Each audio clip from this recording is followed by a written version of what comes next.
বান্দারে, জীবন চলার পথে যদি অভাব পড়স, কারো কাছে ভিক্ষার হাত পাতিস না। আমি রবের হুকুম আসা পর্যন্ত একটু অপেক্ষা করিস। আমি রবের হুকুম আসা পর্যন্ত একটা অপেক্ষা করিস। প্রত্যেকজনের জীবনে হঠাৎ কিছু টাকার প্রয়োজন হয়েছিল, পকেটে টাকা ছিল না, কিন্তু সে কাজটা এখনো পর্যন্ত আটকে থাকে নাই। কোনো না কোনো ভাবে কিন্তু আল্লাহ আপনাকে ব্যবস্থা করে দিয়েছেন। সুবহানাল্লাহ।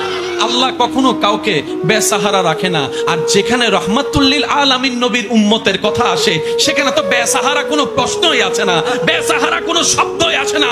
রব্বুল আলামিন বলে, আমি অন্য নবীর উম্মতের জন্য যতটুক দয়াবান, তোদের জন্য তার চাইতে আরো বেশি দয়াবান।